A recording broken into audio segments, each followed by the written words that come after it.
welcome to my unboxing video. If you're a FNAF fan, you're almost certainly familiar with the box, the ending stinger of FNAF4 that went completely unsolved for over 10 years now. Please take a moment to appreciate the abject horror of the fact that FNAF4 came out over a decade ago. The final reward of FNAF4 was this seemingly random box with no way to open it. Everyone could tell it was important since you had to go through the hell of Night 7 to get it. Nobody could figure out what was inside it. About a month after the release of FNAF4, on August 24th, Scott Cawthon made a post to Steam talking about the then upcoming Halloween update. In this post, he discussed the box and why he chose not to reveal its contents to the fans. Now I want to talk about what won't be included. The box. You know, when I released the first game over a year ago, I was amazed at how quickly everyone found every bit of lore and story. Then the same happened with Part 2. Fans and YouTubers dug in and found everything. Game Theory did an incredible video on Part 2, getting almost everything right. Then Part 3 came out, and once again, the story was uncovered by the community. It seemed that there was nothing I could hide. But then I released Part 4, and somehow no one, not a single person, found the pieces. The story remains completely hidden. I guess most people assumed that I filled the game with random Easter eggs this time. I didn't. What's in the box? It's the pieces put together. But the bigger question is, would the community accept it that way? The fact that the pieces have remained elusive this time strikes me as incredible and special, a fitting conclusion in some ways, and because of that, I have decided that maybe some things are best left forgotten forever. In the years since, the story has seemingly completely left the box behind, with Scott himself admitting that even he isn't sure what's inside it anymore, much to the annoyance of the fans. The biggest thing that everybody has been begging me for this interview when I announced it is the box. That is, everybody just wants to know anything about it, because it's the biggest mystery out of the whole 10 years of FNAF, I would say. Maybe Midnight Motorist is number 2. But yeah, I'd say the box is the biggest mystery that everybody wants, like even a tiny snippet of something. Help. Okay. Well, I can try to give somewhat of an answer to that, even though it might not be extremely satisfying for a lot of people. So I would encourage people to turn off the interview if they don't want an answer that they might not be happy with. But whenever I'm making these games, there are a lot of things that are in my head that are just flowing ideas, and when I have them and put them there, it's the first half of something. It's like a string or a rope just like reaching out, and I know that what's there on the other end is there. I trust that it's there. I know that it's there. And then whenever I progress forward, the rest of that just reappears. The rest of it appears and just fits into place perfectly. That's how all my games have been made. I feel that there is something there, and I make the roads to get there for that to be revealed. But then sometimes when things do progress, the roads aren't always the same roads as the ones that had been planned before. And so what that means is, even though at the time something was definitely there, something was definitely reaching out to be there, and I could feel that it was there, the progression of the story didn't go there. And so those strings never got pulled on, and those and the other half of that idea remained in the ether, remained in my subconscious. All of that to say, there is something in the box, but I never pursued it, and I don't know if I can find it again. And I think that that's the best answer that I can possibly give for that. This simple storage unit has driven the community insane trying to figure out what could be inside it.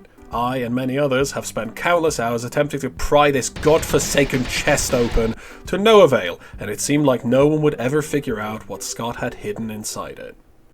But I finally did it. I figured it out. I know what's inside the box.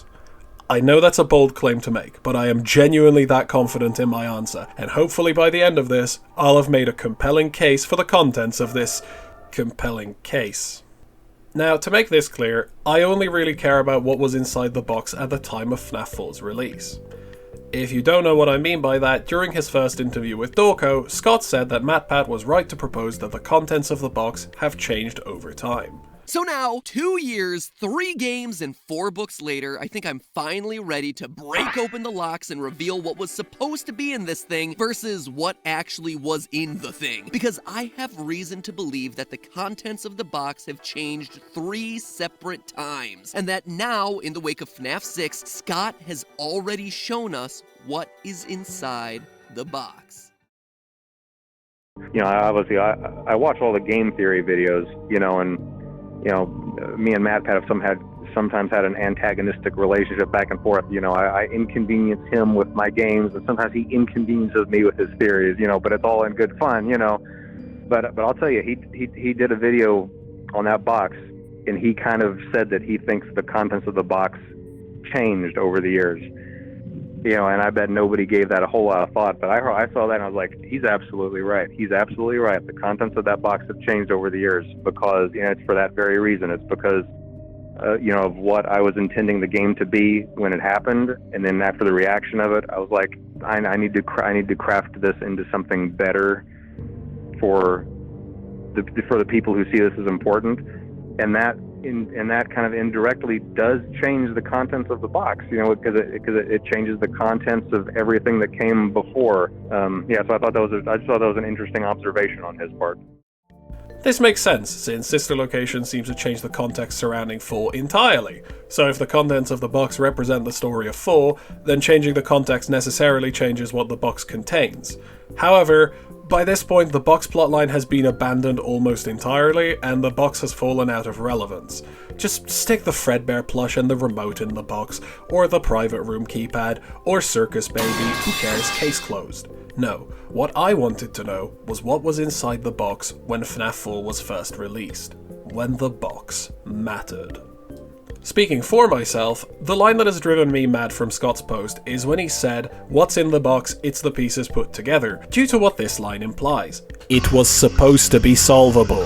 Not just that, it was meant to be solvable from just the contents in base FNAF 4 alone. The way this line makes it sound, if you just dissect and reassemble FNAF 4, you'd know what was inside the box. I was thinking about this a lot, mainly because it was still my biggest hang-up with the FNAF storyline. It didn't sit right with me that such an overt part of the story was just left unsolved and subsequently abandoned. And then, it hit me. I figured it out. I realized that the solution was right in front of our face the whole time. The solution was hidden in plain sight. Scott had handed us the answer, and it was all there in his Steam post. The implication that it was solvable wasn't the only thing hidden between the lines here. This post was telling us exactly what is inside by providing us with a criteria.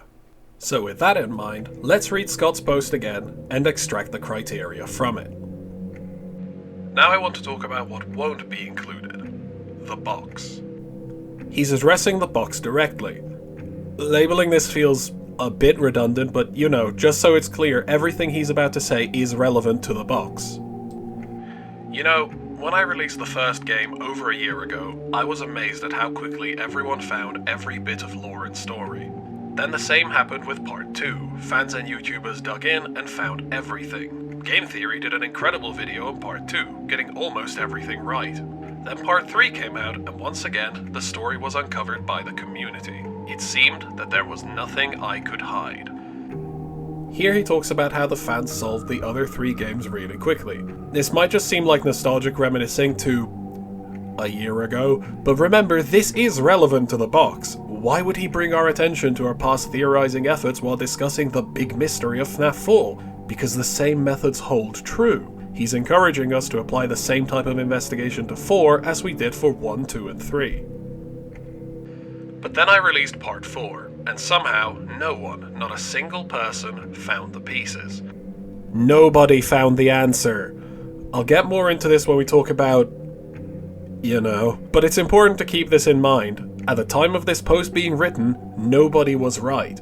If a theory existed before this post, it is automatically disqualified from consideration. Scott also maintained this stance years later, but again, I'll get to that. Just remember, theories prior to the 24th of August are automatically wrong. The story remains completely hidden. This is the big one. Here he straight up says that nobody knows the true story of FNAF 4. Whatever you assumed the story of 4 was at release, you are just wrong. This is probably the biggest revelation from this post.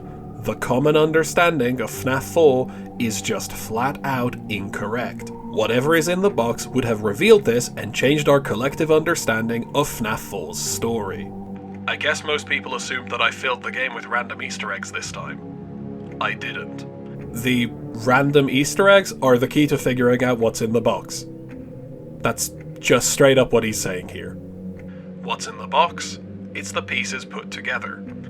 I know I already mentioned that this line is saying that it is definitively solvable, but I want to extrapolate from that a little. I propose that by virtue of being solvable, the solution has to be simple. If you've ever played D&D or any other tabletop RPG, you'll know what I mean. You could have a table of intelligent adults playing and it'll still take them a full 2-hour session to figure out that to open the big door, they need to take the glowing gem from the pedestal and put it on the other pedestal in the other room. If the contents of the box are anything more than a single tangible object with an immediately apparent intrinsic meaning, it's too complicated. A lot of guesses from the time fall into this trap, just filling the box with tons of random objects with very little meaning. No one in their right mind could expect you to guess that the box contains a security guard badge, and a family photo, and a flashlight, and a gasoline can, and the figurines from the FNAF 4 minigame, and a new car! And my will to live, and Freddy's hat, and the milk your dad left for 12 years ago. A solution like that could only be found by employing infinite monkey theorem. Remember KISS. Keep it simple, dumbass. But the bigger question is, would the community accept it that way?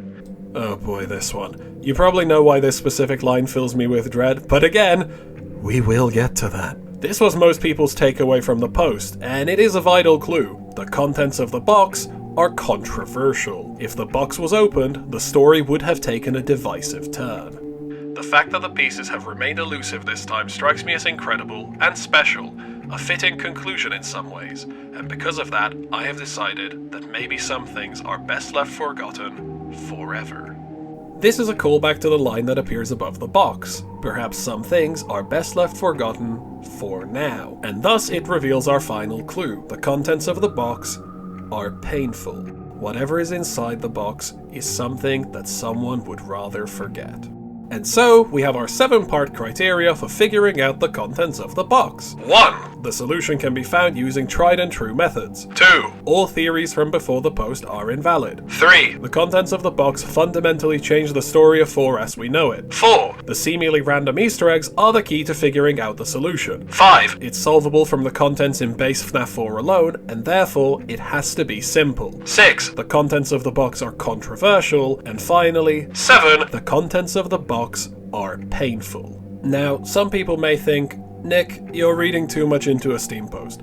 But am I though? There is a precedent for Scott hiding lore in his Steam posts. That's how we found out Springtrap's name. It was hidden in one of his posts via repeated letters that spelled out, "My name is Springtrap."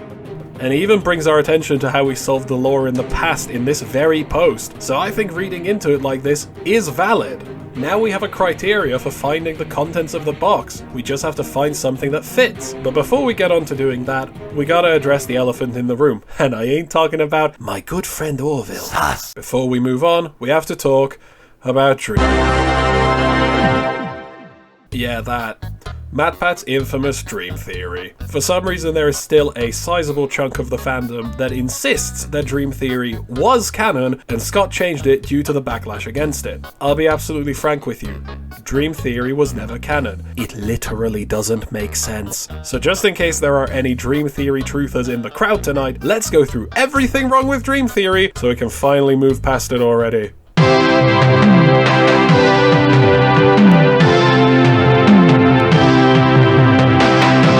MatPat's Dream Theory proposes that the only real events in the series are the minigames between the nights of FNAF 4, and that everything else is a dream in the crying child's head. The events of FNAF 1, 2, and 3 never actually happened, they were just dreams, and the nights of FNAF 4 are crying child's dying coma nightmares.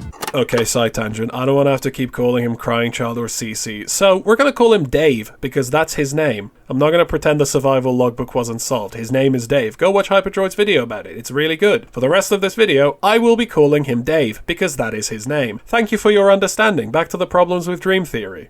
Let's go over everything that doesn't add up about this. 1. MatPat's key evidence for this theory is that the end of night jingle in FNAF 4 is different than in the first 3 games. In the other games, it's a grandfather clock chime, like what we see outside the FNAF 4 bedroom, while in 4 it's a digital alarm clock. His conclusion from this is that FNAF 1 through 4 take place in Dave's bedroom, hence being woken up by the grandfather clock outside, while 4's nights take place at a hospital. Aside from this not being a grandfather clock, he was onto something with the chimes being different, but his line of reasoning was, hospitals don't have grandfather clocks, but do have digital alarm clocks. Are you ready to have your mind blown? Listen to the sound that you hear at the end of every night of the first 3 games.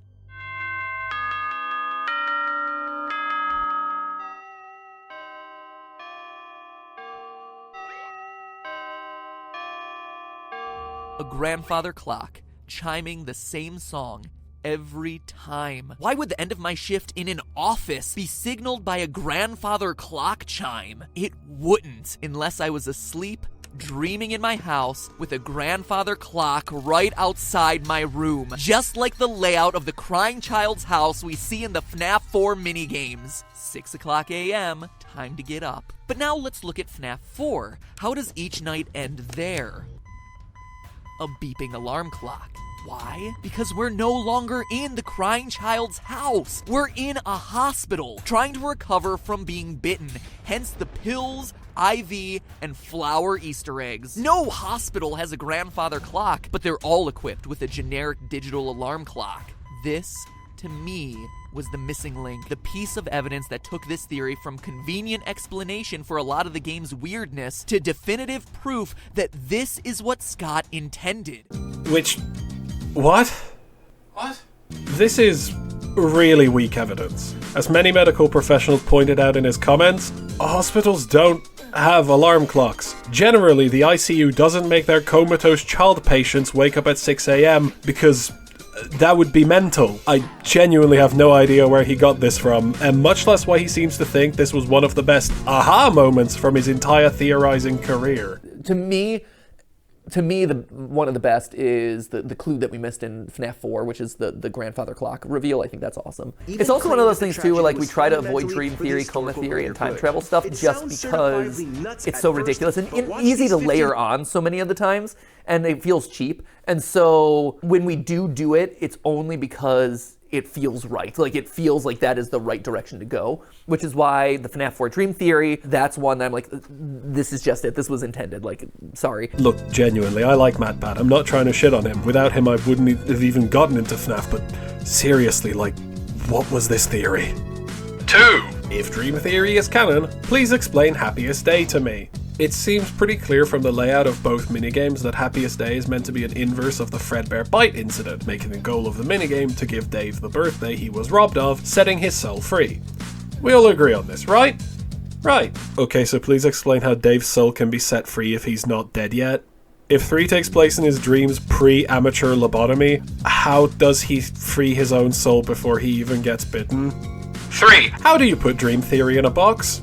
If the box contains something intended to reveal the twist of the story, how do you succinctly summarize Dream Theory and put it in a box? What could be inside the box that would make the average FNAF fan go, ah yes, a Dream Theory? Genuinely, what is in the box under Dream Theory? A diagnosis? A tiny Scott holding a sign that says it was all a dream? A cloud? What? Dream Theory provides an explanation, quality notwithstanding, to nearly everything except the box. 4. Scott has made it repeatedly clear that Dream Theory was never correct. He said in his first Doko interview that 4 has remained unsolved. Kind of like with Five Nights at Freddy's 3, where there was something I was kind of left unsatisfied with. Mm-hmm. The reaction to Five Nights at Freddy's 4, and the box is tied into this, very, very closely. I don't think that people weren't really happy from a lore standpoint, even though I got the jump scares kind of right. Yeah. And the box really fit into that lore aspect. I felt that it had all gone kind of too it had strayed too far from an actual story in a way. Me just saying that, I'm going to get torn apart for even saying that, because people are going to look at what I've ended up with and they're going to be like, you call this a story? But by Final Fantasy 4, it kind of went a little too broad. It cast its net too wide for interpretation. I guess that's the best way to say it. You know, it went too broad for interpretation, and that left people unsatisfied. You know, because whereas the other ones, yeah, there were mysteries. 4 ended up just too mysterious to the point where you really couldn't, you know, there was no real way to figure out what was going on. And it left people unsatisfied. And like I said, with, you know, jumping from 3 to 4, I knew that I had to go in and straighten that out. It's like, you know, people aren't really happy with this. You know, I need to make another game. I need to kind of ground this again, not necessarily in reality, but I need to ground it in kind of storytelling again. You know, and really lay this down with what's going on. This was years after MatPat's video. He wouldn't have said this if the biggest theory channel on YouTube had covered the correct theory. Unless you're one of those people who insists that Scott keeps changing the lore just so we are always wrong, because he's an asshole. In which case, don't worry, I'll address your concerns soon enough. Not only this, but Scott also apparently commented on a now deleted Reddit post about how Dream Theory should die, saying, I know, right? Who came up with this anyway? Listen, I know the visual isn't great, we just gotta trust that the FNAF Theory wiki is telling the truth and that this post was about Dream Theory. He also made fun of Dream Theory while making Ultimate Custom Night, when he gave joke descriptions to Foxy, Phone Guy, and Nightmare Freddy on April 1st, each one making fun of a popular theory that was always wrong. Foxy was making fun of Good Guy Foxy, Phone Guy was making fun of Purple Phone Guy, and Nightmare Freddy was making fun of Dream Theory. Then there's the movie, where Mike had a book called Dream Theory, reframing the term as something entirely different. We will get back to the movie. And if Scott himself disowning the theory still hasn't convinced you, 5! The silver bullet that kills this theory entirely: time.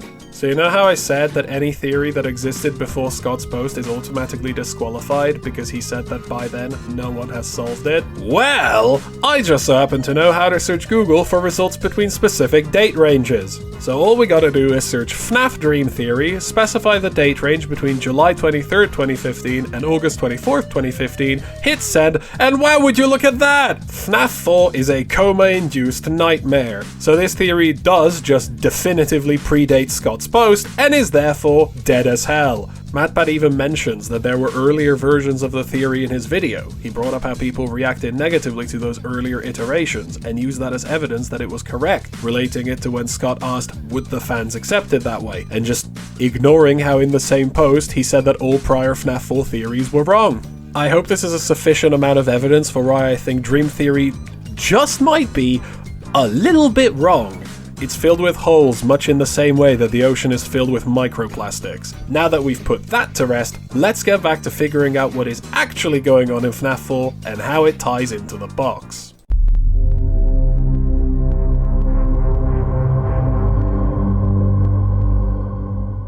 Scott said that the Easter eggs aren't random, which is a pretty blatant hint as far as they go, so let's make like a bunch of kids on Easter and look for some eggs.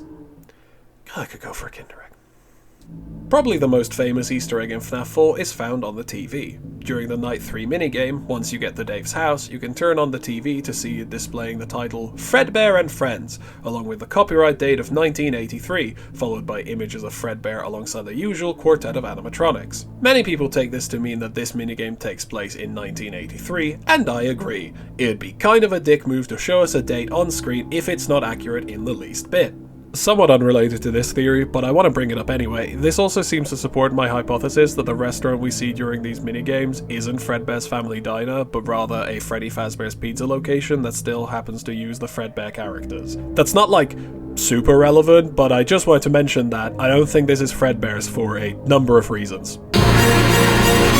Next, Easter egg. During the Night 2 minigame, backtracking while Dave is running away from the employee in a Springlock suit, you can see Purple Guy in a back room putting a Spring Bunny suit on someone. This has a host of implications, but the main one is that this means the minigames take place while he's still working at Fazbear Entertainment. This would place the events of the FNAF 4 minigames before the missing children incident, since we know he gets arrested for that. I'm tempted to say that Charlie is already dead though, since I've been beating my head against a brick wall trying to figure out what order after these 3 children die. Wild sentence, by the way. And if Charlie is already dead, that'd provide an explanation for the second voice that speaks from the Fredbear plush in the lighter yellow text, and why Dave is so terrified of the place, but that's not super important for this theory right now. The minigames aren't the only place where Scott hid Easter eggs though, so on to the night segment. During the nights, there is a small chance for some objects to show up on the bedside table. They are an IV drip, a bottle of pills, and a vase of flowers. Hospital imagery. How curious. Anyway, there are also some audio Easter eggs. There's a rare chance to hear a creepy breath, a creepy laugh, and most famously, a dog barking. Do I have a dog?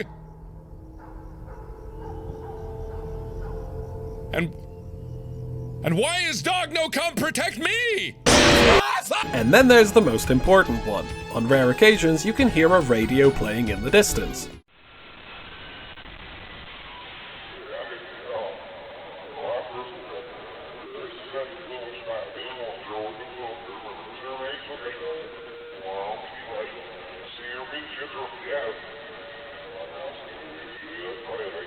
The audio for it just sounds like noise, but if you reverse it, it turns out to be a pitched down version of the Night 1 phone call from FNAF 1.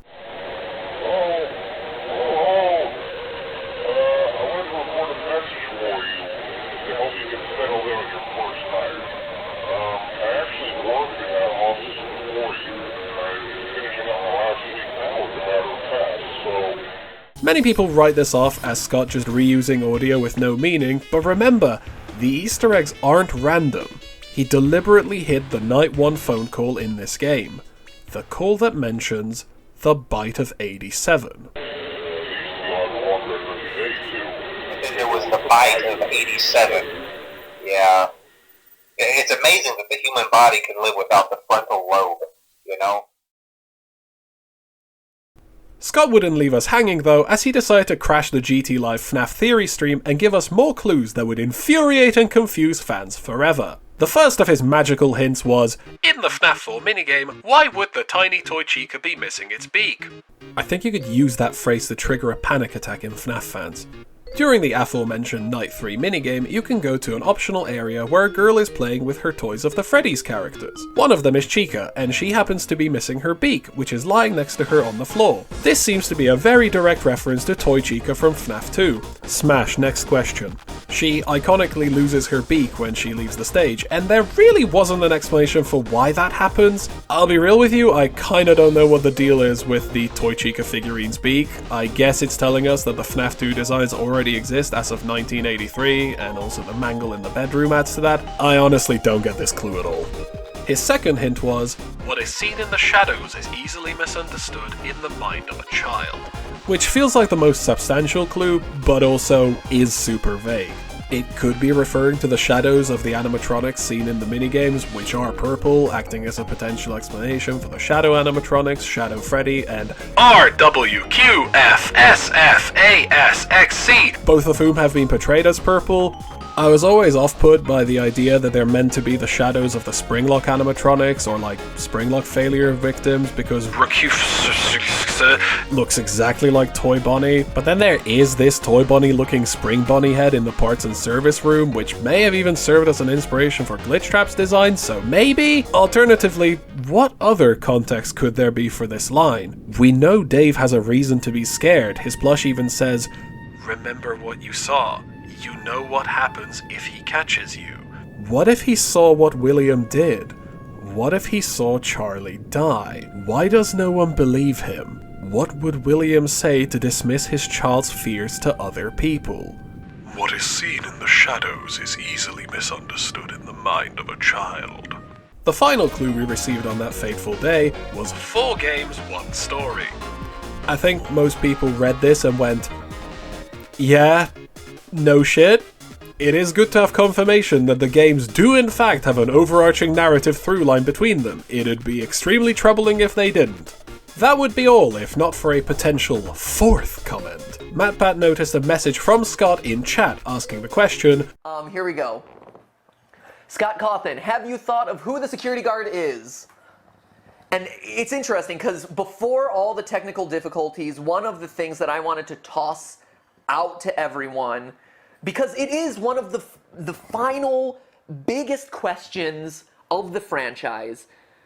The security guards, what role do they play in all of this? Bringing up the night guard during a FNAF 4 discussion when the game seemingly doesn't feature a night guard. How suspicious. Very suspicious, in fact, because while I was looking for that clip, I also saw this. I just want to say, before I say anything, if you're getting anything from the comment section from someone called Scott, Scott's just emailed me saying, let them know that I am not commenting in the stream. Anyone who comments on the stream is fake. Okay, there you go. So, Scott, so the the little grain of salt that we took earlier, It was really, yeah. it was more of a nice tablespoon of salt. So it turns out that may have been a Scott imposter rather than the man himself. Well, that leads dead. Oh well, this theory works without it, so whatever. Now then, we have a full conspiracy board's worth of clues dissected and laid out. It's time to start looking for connections and drawing conclusions. There is an answer in here, and it's deceptively easy to find. So here comes my big reveal. The single most important clue. The thing everyone overlooked. The clue that solves FNAF 4. Here it comes! The phone call. That's right. The phone call. The reversed phone call playing in the distance. This is the clue that solves FNAF 4. Scott could have chosen any of the phone calls to play in the background if it was just supposed to be a background noise, but he didn't. He chose the Night 1 phone call from FNAF 1. The call talking about the bite of 87. So answer me this. If we're playing as Dave, who we know for certain dies in 1983, how are we hearing a phone call talking about an event that took place 4 years later? We can't be. It's impossible for Dave to hear this phone call. We aren't playing as Dave. We're playing as the one person who we know for certain has heard this phone call. I've laid out all the pieces for you. Now all that's left is to put the pieces together and open the box once and for all. What is inside the box?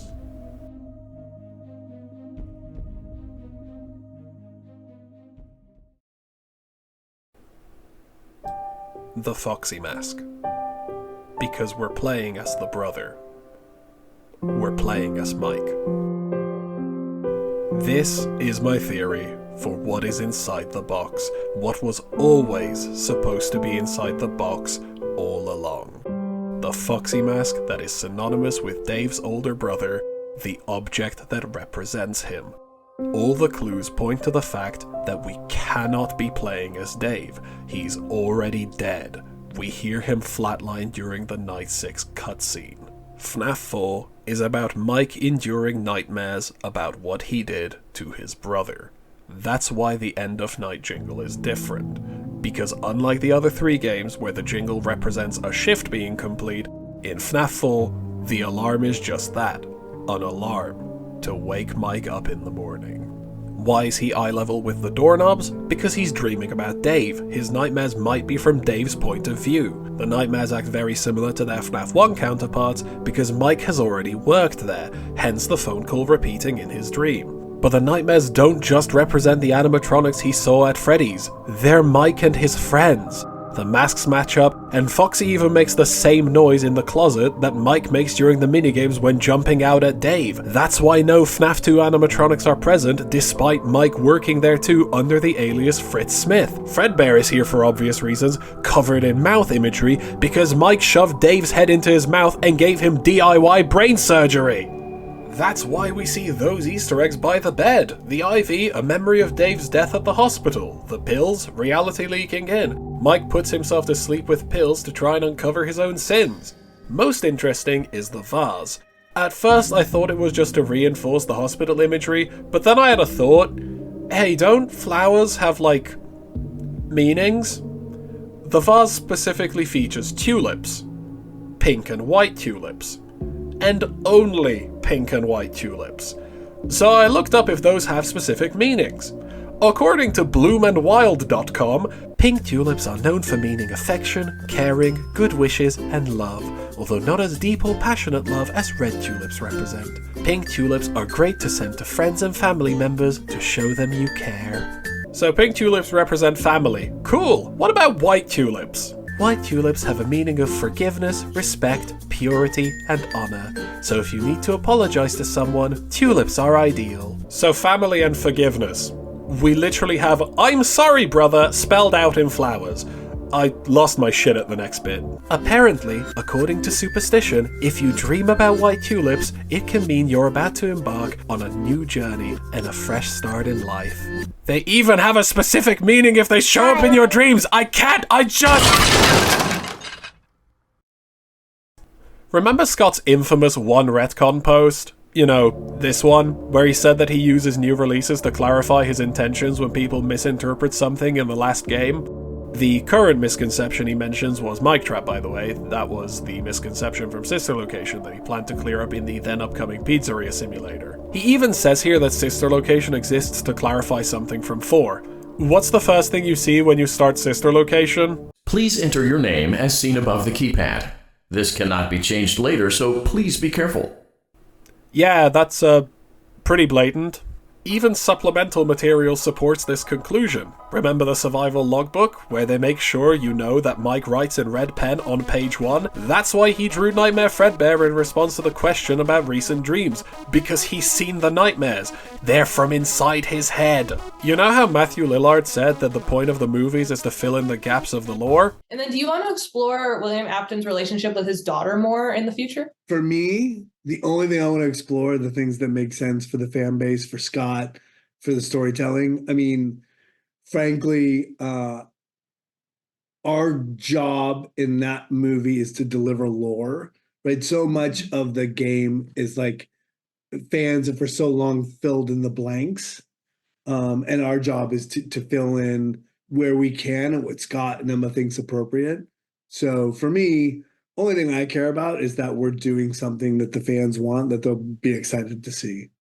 Well, would you look at that? A movie about a guy named Mike taking sleeping pills so he can figure out what happened to his dead younger brother. I wonder what that could be hinting at. Fuck, even the second movie supports this. Mindless spoilers for the second movie. Skip to this timestamp if you haven't seen it yet. A plot point in the second film is Vanessa just being absolutely haunted by her dead dad's memory, and Mike encourages her to confront her past in her sleep like he did so she can move on. And to do so, she pulls out a box from her closet. At this point I was internally screaming at the screening I went to, and you wanna know what she pulls out of the box? Objects from her childhood, like Garrett's toy plane. A child of William Afton keeping objects that remind them of their childhood in a box that they hide away. Wow, that's inconspicuous! All signs point towards the Foxy mask. At this point, I genuinely cannot see it being anything else. This reveal checks all the boxes from the criteria I laid out from Scott's post. 1. Did we arrive at the conclusion using methods we've been using since the first game? Yes, you just had to reverse some audio, something we've been doing since the 5th night of FNAF 1. Remember the autobiography of a Yogi audio? It gave people such severe reverse audio brain rot that some people genuinely believed that London Bridges falling down backwards was saying "Mike kill all." Scott had every reason to believe people would figure out the meaning of some reversed audio. 2. Did anyone propose this theory before Scott's post? Not that I could find. I saw a couple of people coming to conclusions such as "we play as the brother" and "the brother is Mike," but none that put 2 and 2 together and guessed the Foxy mask being in the box. Look at any Let's Play, everyone thinks they're playing as Dave. Look at any fan animation or parody, they all use Dave as the main character. Any fan song, it's either from the perspective of Dave fending off the animatronics coming to kill Dave, or both. The common fandom consensus is still that you're playing as Dave throughout all of 4. 3. Does this reveal change the story of 4? Yes, it was never about Dave, it was about Mike. Dave's story only exists to set up Mike's character motivations. It was always his story. 4. Were the Easter eggs necessary to figuring it out? Yes, the Easter eggs show us that the minigames and the nights cannot take place at the same time, since the minigames take place earlier and the character we play as during the minigames dies in the end. The nights have to be from someone else's perspective. 5. Is it simple enough to be solvable? Yes, it's a single object with an immediately understandable meaning. If you see the Foxy mask in the box, you immediately know what it means because of who that mask belongs to. 6. Is it controversial? Yes, revealing you were playing as Mike the whole time would have been controversial. He was a a bully and he killed his brother. 7. Is it painful? Yes. Mike lives in shame and grief at what he did. We hear him apologize to his comatose brother during the Night 6 cutscene. It's what drives him to pursue his father and try to undo all the suffering associated with Freddy's. The Foxy mask is locked away in the box because Mike cannot bear to face what he did. Not yet, anyway. It has to be the Foxy mask. That's why Scott said 4 games, 1 story. Because they are. They're Mike's story. It's himself in the box symbolically. It's what he did. The part of him he can't bring himself to confront. That's what was in the box the whole time. It's me. It's always been me. Damn, if only there was a hint somewhere that we were supposed to pay attention to Foxy's head. Inconspicuously headless Foxy blush. Oh, but that's just... Found another set of drawings, always nice, and a Foxy head, which we think could be authentic. Then again, it might just be another crappy cosplay. At this point, I don't think this theory could be any more well supported if I tried.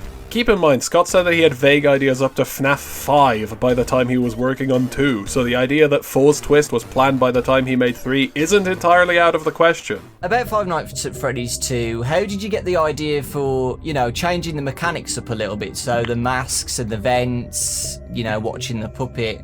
There wasn't a really in-depth planning phase. For like the overall feel of the games, like a lot of these were, I just kind of knew what they were supposed to be, or just kind of felt the way that the series should progress. Like I knew that part 2 should be chaotic. Part 2 should be, a lot more chaotic than the first one. It should be just crazy. It should be overwhelming panic. And then I also knew, even at that time, before as I was working on part 2, I knew that 3 should be a very personal experience. It should be the opposite of what 2 was. Part 3 should be kind of one-on-one, and I knew that part 4 should be kind of unique as far as setting and things like that. And I knew that part 5 should be kind of high tech, and I even kind of already had color schemes picked out. Like I knew that part 5 should kind of be purples and blues. I knew that 3 should be kind of green, and I knew that 2 should be kind of 2 should feel kind of industrial, which I think that it does. But outside of that, I'm not really sure. And maybe there was more to it at the time, but it all happened so fast. I feel like too many people see Scott's theoretical writing skill level as a binary. He's either a mastermind who planned it all from the beginning, or a talentless hack who just made shit up as he went. In reality, he's a decent writer who just has a habit of second-guessing himself and listening too much to fans, letting criticism dictate the direction of the series. So, the good ending, it was very, sad, and it seemed like it was like the end of the franchise. Was this meant to be the final game? I think when I was making that game, in my mind, that was the end of a trilogy. I think in my mind, the story was going to be 3 games. And in all honesty, I think Five Nights at Freddy's 3 was where I kind of started letting myself be driven a little bit more by criticisms of the game than maybe I had before. Before, everybody was just really, really excited, happy to have all this stuff. But whenever 3 came out, I really was starting to pay attention to criticism. For instance, even though I may have, in some, alternate life, may have left the series alone at 3, people were not happy with the jump scare, and it's kind of as simple as that. People weren't happy with the jump scare of Springtrap, and that really bothered me. And so then that kind of, in my mind, that wouldn't let the series rest in a way, because I wanted to make another entry that was really, really scary again.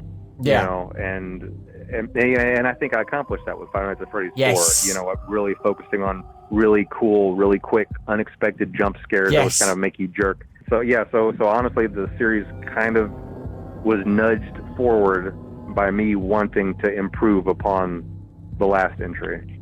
Okay, awesome. That's interesting. If my theory about the box is correct, it also has some implications for other things too. Namely, I think I know what Nightmare is. It's Dave. It's Dave's ghost. Whether literally or metaphorically, I'm unsure, though his unique properties and similarity to Golden Freddy makes me think this is literally Dave's ghost attacking Mike in his sleep. I know the common consensus was that Nightmare is just death itself coming to take Dave, but we aren't playing as Dave. Here's why I think Nightmare isn't death coming for Dave, but rather Dave himself. For one, Fredbear recolor. I think the connection between Dave and Fredbear is apparent. Was that the bite of 87? Also, he's specifically black, which is the color of Dave's shirt. I know, weakling, but if it was good enough evidence for Dave possessing the puppet, it's good enough for this too, okay? Nightmare is also transparent, making him look like a ghost. He only shows up after you see the Night 6 cutscene, where Dave dies. His transparent appearance also has a side effect. Some of his renders make it look like he's missing the top half of his head. Kinda like Dave! Also, his endoskeleton skull is visible, just floating in there. Yeah, that's just the endo head. You can see it easier if you brighten the image, you can see the eye sockets. But it looks so much like a brain that most people think it's supposed to be a brain, which would be another pretty clear Dave parallel. The thing that finally convinced me that Nightmare is just Dave, though, is this. You know how a lot of people thought that Dave possesses the puppet due to design similarities? How they both have tear stains running down their faces and have black and white stripes? You know what replaces Nightmare in Halloween Edition? I think I might very well be the first person to realize this, so allow me to say, good joke, Scott, well played. This isn't even the only time Scott draws a parallel between the puppet and black bears, because Lefty also exists.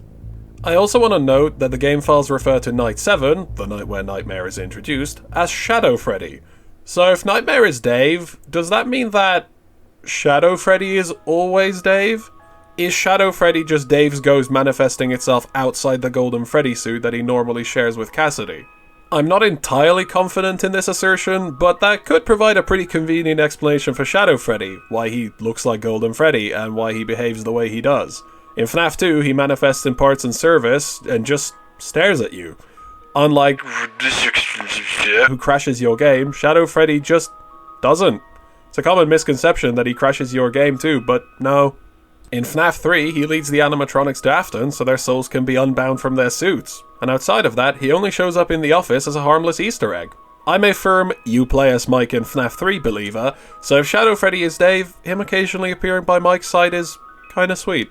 He's not hostile anymore like Nightmare was. You can see Mike trying to free him, so he isn't attacking him. I also have some thoughts about FNAF World, namely, that it's Dave's afterlife in a way. You play as Dave. This seems implied by the clock route, where you have to interact with 8-bit Fredbear, who instructs you to find the clocks and set the hints for Mike to follow in FNAF 3 to enact Happiest Day. As an aside, is the reason for the clocks just to be another jab at Dream Theory? Like, why else would they be clocks? The minigames in FNAF 3 aren't clock-themed at all. Now, to clarify, the flip side is not the place with the scan lines and the neon trees and the old man consequences. Those are called the subtunnels, or the world between worlds. The flip side is FNAF, the actual games. So when Fredbear says that something terrible happened on the flip side, he means Dave getting his head cracked like a walnut and dying. The game even opens with a pair of yellow eyes reiterating the ending of FNAF 4, and the clock round ending features those same eyes telling you that the pieces are in place and that you can rest now. Who do we know in this series who helps save the souls of dead kids, who seems to mess with the code of games to modify them? The puppet. I think the yellow eyes are Charlie. The light yellow text throughout FNAF World and FNAF 4's ending, the 8-bit Fredbear, it's Charlie. It's Charlie helping Dave find rest until his soul can be freed. Now, no theory is perfect, so let's talk about a few things. Namely this thing. I have no idea what this is. I don't really have a satisfying explanation for what Plushtrap is, but like, does anyone? Seriously, has anyone ever managed to figure out what this little freak is? My best guess is that he's a real animatronic that Mike uses to train his reflexes, and if he does well, he rewards himself by taking his sleeping pills 2 hours later than usual. I don't know. Speaking of little freaks... Hi. Why is this thing canon? If you're confused, Scott specified that the content in the Halloween update isn't canon, except Nightmare DB. He's so canon, his minigame was even added to the base game. I don't really know how this fits into anything, but I have a guess. If I had to guess, I'd say the implication is that Balloon Boy is the only animatronic from FNAF 2 that traumatized Mike sufficiently enough to show up in his nightmares as a joke about how much the fandom hates BB. I think this was just a funny haha joke from Scott. This is made even funnier when you remember that Mike only spent a single night at that location. There is also the infamous Toy Chica beak thing, but I don't really see how that ties into the box regardless. Again, I think that might have just been to let us know that the designs that'd end up being the toys already exist by 1983. If you have a better guess, please let me know in the comments, or hell, use my theory as a springboard for your own theory. If I'm right, we gotta rewrite the timeline anyway. The nights in FNAF 4 take place after FNAF 1 and before FNAF 3. Chop chop, get to making timeline graphics with this new info.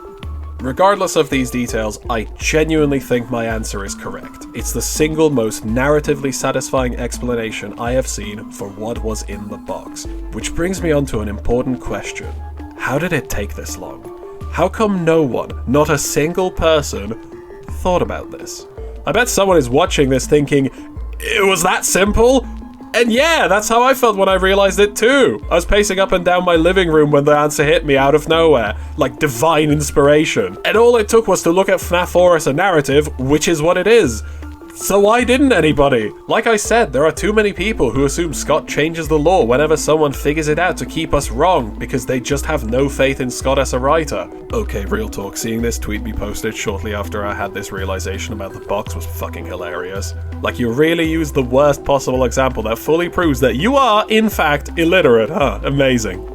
I see this type of thinking way too often about mysteries in games. There's a lot of this in Deltarune too, people insisting that the dumbest possible twist must be correct because it'd be the most unexpected outcome, leaving out the part that it'd also be the least satisfying outcome too. If you're a Deltarune fan, you know what I'm talking about.